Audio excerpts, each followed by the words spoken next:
Hello అండి, good morning. అందరూ ఎలా ఉన్నారు? బాగున్నారా? ఏం చేస్తున్నారు? ఈరోజు గురువారం కాబట్టి సాయిబాబాకి ఏదో ఒకటి చేసి నివేదన చేయాలనుకున్నాను. అలాగే రవ్వ పులిహోర చేశానండి. మీలో ఎంతమందికి ఇష్టమో కామెంట్ చేయండి. రవ్వ పులిహోర అంటే చింతపండుతో కాకుండా మామిడికాయతో చేస్తే సూపర్గా ఉంటుందండి, చాలా బాగుంటుంది. అందులో కొబ్బరి కూడా తురుము వేసుకుంటే ఇంకా ఎక్సలెంట్గా ఉంటుంది. నేనైతే కొబ్బరి వేయలేదు, ఉత్త మామిడికాయతోటే చేశానమాట. పుల్లటి మామిడికాయ తీసుకుని చాలా సింపుల్గా చేసేసుకోవచ్చండి, చాలా ఈజీగా చేసుకోవచ్చు.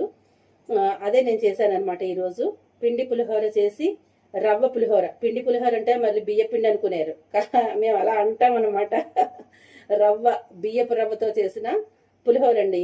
చూసారా, పోపు చక్కగా ఇదంతా మంచిగా ఎక్కువగా పోపు వేసుకుని కరివేపాకు వేసుకుని చేసుకోండి, చాలా చాలా బాగుంటుంది. నివేదన చేసేటప్పుడు గ్లాస్తో నీళ్లు పెట్టుకోండి. దేవుడికి ఎప్పుడు నివేదన చేసినప్పుడు ఈ పదార్థంతో పాటు ఖచ్చితంగా నీళ్లు పెట్టుకోవాలి. మరి మనం తినేటప్పుడు పక్కన నీళ్లు పెట్టుకుంటాం కదండి తాగడానికి, అందుకని భగవంతుడికి కూడా అలాగే నివేదన చేయాలన్నమాట.